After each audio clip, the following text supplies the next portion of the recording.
मुरली का सार। मीठे बच्चे, तुम इस समय बाप के साथ सेवा में मददगार बने हो, इसलिए तुम्हारा सिमरन होता है, पूजन नहीं, क्योंकि शरीर अपवित्र है। प्रश्न: कौन सा नशा तुम बच्चों की बुद्धि में निरंतर रहना चाहिए? उत्तर: हम शिव बाबा के बच्चे हैं, उनसे राजयोग सीख स्वर्ग की राजाई का वर्षा लेते हैं। यह नशा तुम्हें निरंतर रहना चाहिए। विश्व का मालिक बनना है तो बहुत खबरदारी से पढ़ना और पढ़ाना है। कभी भी बाप की निंदा नहीं करानी है, किसी से भी लड़ना झगड़ना नहीं है। तुम कौड़ी से हीरे जैसा बनते हो तो अच्छी रीति धारणा करनी है। गीत जो पिया के साथ है। ओम शांति। बच्चों ने समझा जो बाप के साथ हैं वो बाप दादा के साथ हैं। अभी तो डबल है ना। यह अच्छी तरह समझाया जाता है। ब्रह्मा द्वारा परमपिता परमात्मा शिव स्थापना कैसे करेंगे वह तो जानते नहीं हैं। तुम बच्चे ही जानते हो, उनको अपना शरीर है नहीं। श्री कृष्ण को तो अपना शरीर है। ऐसे तो कहा नहीं जा सकता कि परमात्मा श्री कृष्ण के शरीर द्वारा नहीं। कृष्ण तो है सतयुग का प्रिंस। परमपिता परमात्मा ब्रह्मा द्वारा स्थापना कराते हैं तो जरूर ब्रह्मा में प्रवेश करना पड़े, और कोई उपाय है नहीं। प्रेरणा आदि की बात नहीं, बाप ब्रह्मा द्वारा सब समझा देते हैं। विजय माला, जिसको रुंड माला कहा जाता है, जो मनुष्य पूजते हैं, सिमरते हैं।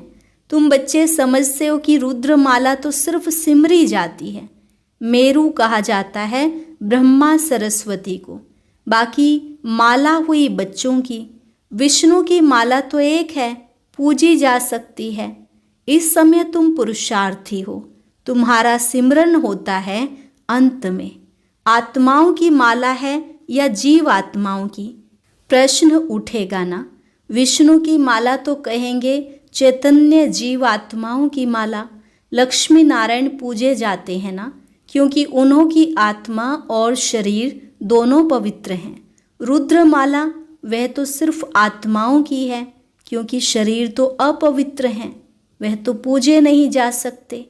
आत्मा कैसे पूजी जाती है? तुम कहते हो रुद्र माला पूजी जाती है, परंतु नहीं, पूजी नहीं जाती। जब नाम ही है सिमरने, जो भी दाने हैं वह तुम बच्चों के सिमरन होते हैं जब शरीर में हैं। दाने तो ब्राह्मणों के हैं, सिमरन किसको करते हैं यह तो किसी को पता नहीं है। यह हैं ब्राह्मण जो भारत की सेवा करते हैं, उनको याद करते हैं। जगदम्बा देवियाँ आदि बहुत हैं, उनको याद करना चाहिए। पूजने लायक लक्ष्मी नारायण बनते हैं, तुम नहीं, क्योंकि तुम्हारे शरीर पतित हैं। आत्मा पवित्र है, परंतु वह पूजी नहीं जा सकती है, सिमरी जा सकती है। कोई भी तुमसे पूछे तो समझा हुआ होना चाहिए। तुम हो ब्राह्मणियाँ, तुम्हारे यादगार देवियों के रूप में हैं। तुम श्रीमत पर खुद पावन बनते हो, तो यह माला फर्स्ट ब्राह्मणों की समझी जाए, फिर देवताओं की। विचार सागर मंथन करने से रिजल्ट निकलेगी। जब आत्माएं शालिग्राम रूप में हैं तब पूजी जाती है। शिव की पूजा होती है तो शालिग्राम की भी होती है, क्योंकि आत्मा पवित्र है, शरीर नहीं। सिमरन सिर्फ तुम्हारा किया जाता है। क्यों? तुम शरीर के साथ सेवा करते हो, तुम्हारी पूजा नहीं हो सकती है। फिर जब शरीर छोड़ते हो तो तुम भी शिव के साथ पूजे जाते हो। विचार किया जाता है ना, तुम इस समय ब्राह्मण हो। शिव बाबा भी ब्रह्मा में आते हैं तो ब्रह्मा भी साकार में हैं। तुम मेहनत करते हो, यह माला जैसे साकारी है। ब्रह्मा सरस्वती और तुम ज्ञान गंगाएं। तुमने भारत को स्वर्ग बनाया, यह रुद्र यज्ञ रचा। जो पूजा करते हैं उसमें सिर्फ शिव और शालिग्राम होते हैं, उनमें ब्रह्मा सरस्वती का अथवा तुम बच्चों का नाम नहीं है। यहाँ तो सबका नाम है। तुम्हारा सिमरन करते हैं, कौन कौन ज्ञान गंगाएं थी। वह तो है ज्ञान सागर, यह है ब्रह्मपुत्रा बड़ी नदी, यह ब्रह्मा माता भी है। सागर एक है, बाकी गंगाएं तो किस्म किस्म की अनेक प्रकार की होती हैं। नंबरवार जिनमें अच्छा ज्ञान है उनको सरोवर कहा जाता है। महिमा भी है, कहते हैं मानस सरोवर में स्नान करने से परी ज्यादा बन जाते हैं। तो तुम्हारी माला सिमरी जाती है, सिमरनी कहते हैं ना, सिमरन करो। वह तो सिर्फ राम राम कहते हैं, परंतु तुम जानते हो सिमरन किसका होगा? जो जास्ती सर्विस करते हैं। पहले तो बाबा है फूल, फिर मेरू जो बहुत मेहनत करते हैं, फिर रुद्रमाला सो विष्णु की माला बनती है। तुम्हारी सिर्फ आत्मा पूजी जाती है। तुम अब सिमरन लायक हो, सिमरनी तुम्हारी है। बाकी पूजा नहीं हो सकती, क्योंकि आत्मा पवित्र, शरीर अपवित्र है। अपवित्र चीज कभी पूजी नहीं जाती। जब रुद्रमाला बनने लायक बन जाते हो, फिर अंत में तुम शुद्ध बन जाते हो। तुमको साक्षात्कार होगा पास विद ऑनर कौन कौन होते हैं। सर्विस करने से नामाचार बहुत हो जाता है, मालूम पड़ता जाएगा विजय माला में नंबरवार कौन कौन आएगा। यह बातें बड़ी गुह्य हैं। मनुष्य तो सिर्फ राम राम कहते हैं। क्रिश्चियन लोग क्राइस्ट को याद करते हैं। माला किसकी होगी? गॉड तो एक है, बाकी जो पास बैठे हैं उनकी माला बनती होगी। इस माला को तुम अभी सिर्फ समझ सकते हो। अपने आदि सनातन देवी देवता धर्म वाले ही नहीं समझ सकते, तो और कैसे समझेंगे? सबको पतित से पावन बनाने वाला तो एक ही बाप है। क्राइस्ट के लिए ऐसे नहीं कहेंगे कि वह पतित को पावन बनाने वाला है। उनको जन्म मरण में आकर नीचे उतरना ही है। वास्तव में उनको गुरु भी नहीं कहेंगे, क्योंकि सर्व का सद्गति दाता एक ही बाप है। सो तो जब अंत हो, झाड़ जर्जरी भूत हो, तब बाप आकर सबको सद्गति देते हैं। आत्मा ऊपर से आती है धर्म की स्थापना करने। उनको तो जन्म मरण में आना है। सतगुरु एक ही है, वह सर्व के सद्गति दाता है। सच्चा सतगुरु मनुष्य कोई हो न सके। वह तो सिर्फ आते ही हैं धर्म स्थापन करने। उनके पिछाड़ी सब आने लगते हैं पार्ट बजाने। जब सब तमो प्रधान अवस्था को पाते हैं, तब मैं आकर सर्व की सद्गति करता हूँ। सब वापस जाते हैं, फिर नए सिर चक्र शुरू होता है। तुम राजयोग सीखते हो, वही राजाई पाएंगे। फिर राजा बने व प्रजा बने। प्रजा तो ढेर बनती है, मेहनत है राजाई पद पाने की। अंत में पूरा पता पड़ेगा कौन विजयमाला में पिरोए जाते हैं। अनपढ़ पढ़े के आगे भरी ढोएंगे। सतयुग में आएंगे, परंतु नौकर चाकर बनना पड़ेगा। यह सबको मालूम हो जाएगा। जैसे इम्तिहान के दिनों में सबको मालूम पड़ जाता है कौन कौन पास होंगे। पढ़ाई पर अटेंशन नहीं होता है तो फेल हो जाते हैं। तुम्हारी ये है बेहद की पढ़ाई। ईश्वरीय विश्वविद्यालय तो एक है, जहाँ मनुष्य से देवता बनना है। उसमें नंबरवार पास होते हैं। पढ़ाई एक ही राजयोग की है। राजाई पद पाने में मेहनत है और सर्विस भी करनी है। राजा जो बनेंगे उनको फिर अपनी प्रजा भी बनानी पड़े। अच्छी अच्छी बच्चियाँ बड़े बड़े सेंटर संभालती हैं, बड़ी प्रजा बनाती हैं। बाबा भी कहते हैं बड़ा बगीचा बनाओ, तो बाबा भी आकर देखे। अभी तो बहुत छोटा है, बॉम्बे में तो लाखों हो जाएंगे। सूर्यवंशी तो सारी डायनेस्टी होती है, तो ढेर हो जाएंगे। जो मेहनत करते हैं वे राजा बनते हैं, बाकी तो प्रजा बनती जाएगी। गाया भी हुआ है, हे प्रभु तेरी सदगति की लीला। तुम कहते हो वाह बाबा वाह, आपकी गत मत, सर्व के सदगति करने की मत, यह सबसे न्यारी है। बाप साथ में ले जाते हैं, छोड़ नहीं जाते हैं।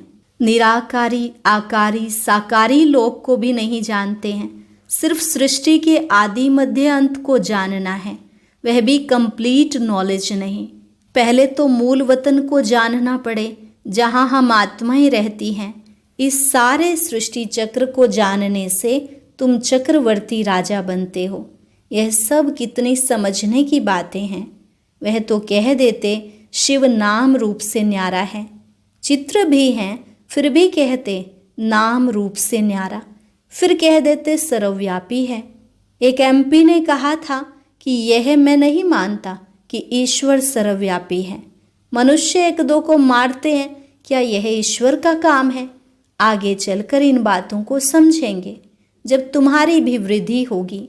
बाबा ने रात को भी समझाया, जो अपने को होशियार समझते हैं वह ऐसे ऐसे पत्र लिखें। यह पूरी नॉलेज क्या है उनको समझाना चाहिए। लिख सकते हो, हम पूरी नॉलेज दे सकते हैं, मूल वतन की नॉलेज दे सकते हैं, निराकार बाप का भी परिचय दे सकते हैं। फिर प्रजापिता ब्रह्मा और उनके ब्राह्मण धर्म के बारे में भी समझा सकते हैं। लक्ष्मी नारायण, फिर राम सीता, उन्हों की डायनेस्टी कैसे चलती है, फिर उनसे राजाई कौन छीनते हैं, वह स्वर्ग कहाँ गया, जैसे कहा जाता है नर्क कहाँ गया, खत्म हो गया, स्वर्ग भी खत्म हो जाएगा। उस समय भी अर्थक्वेक आदि होती है। वह हीरे ज्वारात के महल आदि ऐसे चले गए जो कोई निकाल न सके। सोने हीरे ज्वारात के महल कभी नीचे से निकले नहीं हैं। सोमनाथ आदि का मंदिर तो बाद में बना है, उनसे तो उन्हों के घर ऊंचे होंगे। लक्ष्मी नारायण का घर कैसा होगा? वह सारी मिल्कियत कहाँ गई? ऐसी ऐसी बातें जब विद्वान सुनेंगे तो वंडर खाएंगे कि इन्हों की नॉलेज जबरदस्त है। मनुष्य तो कुछ भी नहीं जानते, सिर्फ सर्वव्यापी कह देते हैं। यह सब समझने की और समझाने की बातें हैं। तुमको धन मिलता है, फिर दान करना है। बाबा तुमको देते जाते हैं, तुम भी देते जाओ। यह अखुट खजाना है, सारा मदार धारणा पर है। जितनी धारणा करेंगे उतना ऊंच पद पाएंगे। ख्याल करो, कहाँ कौड़ी कहाँ हीरा। हीरे का मूल्य सबसे जास्ती, कौड़ी का मूल्य सबसे कम। अभी तुम कौड़ी से हीरा बनते हो। यह बातें कभी किसके स्वप्न में भी ना आए। सिर्फ समझेंगे बरोबर लक्ष्मी नारायण का राज्य था जो होकर गए हैं। बाकी यह राज्य कब किसने दिया यह कुछ नहीं जानते। राजाई किसने दी यहाँ तो कुछ भी नहीं है। राजयोग से स्वर्ग की राजाई मिलती है, यह वंडर है ना। अच्छी तरह बच्चों की बुद्धि में नशा रहना चाहिए, परंतु माया फिर वह स्थायी नशा रहने नहीं देती है। हम शिव बाबा के बच्चे हैं। यह नॉलेज पढ़कर हम विश्व के मालिक बनेंगे। यह कभी किसकी बुद्धि में आता होगा क्या? तो बाप समझाते हैं बच्चों को कितनी मेहनत करनी चाहिए। गुरु के निंदक ठोर ना पाए, ये यहाँ की बात है। उनकी तो एम ऑब्जेक्ट ही नहीं है, तुम्हारी तो एम ऑब्जेक्ट है। बाप, टीचर, गुरु तीनों ही हैं। तुम जानते हो इस पढ़ाई से हम विश्व के मालिक बनते हैं। कितनी खबरदारी से पढ़ना और पढ़ाना चाहिए। ऐसी कोई बात ना हो जो निंदा करा दो। ना किसी से लड़ना झगड़ना है, सबसे मीठा बोलना है, बाप का परिचय देना है। बाबा कहते हैं दे दान तो छूटे ग्रहण। नंबर 1 दान है देह अभिमान। इस समय तो तुम आत्म अभिमानी हो और परमात्म अभिमानी बनते हो। यह अमूल्य जीवन है। बाप कहते हैं कल्प कल्प हम तुमको ऐसे पढ़ाने आते हैं, फिर तुम भूल जाते हो। यह भी ड्रामा में नोंद है। अच्छा, मीठे मीठे सिकिलधे ज्ञान रत्न धारण करने वाले और सर्विस करने वाले बच्चों प्रति माता पिता बाप दादा का याद प्यार और गुड मॉर्निंग। रूहानी बाप की रूहानी बच्चों को नमस्ते। रूहानी बच्चों की रूहानी बाप दादा को नमस्ते नमस्ते, गुड मॉर्निंग। शुक्रिया बाबा, शुक्रिया। धारणा के लिए मुख्य सार। पहली पॉइंट, सबसे मीठा बोलना है। ऐसी कोई बात नहीं करनी है जिससे बाप की निंदा हो। देह अभिमान का दान कर आत्म अभिमानी और परमात्म अभिमानी बनना है। जो ज्ञान धन मिलता है उसका दान करना है। पढ़ाई से राजाई मिलती है, इस नशे में स्थायी रहना है। अटेंशन देकर पढ़ाई पढ़नी है। वरदान, साक्षीपन की सीट द्वारा परेशानी शब्द को समाप्त करने वाले मास्टर त्रिकालदर्शी भव। साक्षीपन की सीट द्वारा परेशानी शब्द को समाप्त करने वाले मास्टर त्रिकालदर्शी भव। इस ड्रामा में जो कुछ भी होता है उसमें कल्याण भरा हुआ है।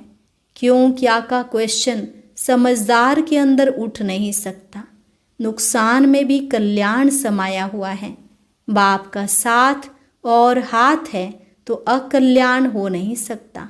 ऐसे शान की सीट पर रहो तो कभी परेशान नहीं हो सकते। साक्षीपन की सीट परेशानी शब्द को खत्म कर देती है। इसलिए त्रिकालदर्शी बन प्रतिज्ञा करो कि ना परेशान होंगे ना परेशान करेंगे। स्लोगन, अपनी सर्व कर्मेंद्रियों को ऑर्डर प्रमाण चलाना ही स्वराज्य अधिकारी बनना है। अपनी सर्व कर्मेंद्रियों को ऑर्डर प्रमाण चलाना ही स्वराज्य अधिकारी बनना है। अव्यक्त इशारे, निश्चय के फाउंडेशन को मजबूत कर सदा निर्भय और निश्चिंत रहो। निश्चय बुद्धि का अर्थ है बेफिक्र बादशाह, वही बाप समान है। विनाशी धन वाले जितना कमाते उतना समय प्रमाण फिक्र में रहते, लेकिन जिन्हें फेथ है कि हम ईश्वरीय खजानों के मालिक और परमात्म बालक हैं, वह सदा ही स्वप्न में भी बेफिक्र बादशाह हैं, क्योंकि उनको विश्वास है कि यह ईश्वरीय खजाने इस जन्म में तो क्या, लेकिन अनेक जन्म साथ हैं, साथ रहेंगे। इसलिए वह निश्चय बुद्धि निश्चिंत रहते हैं।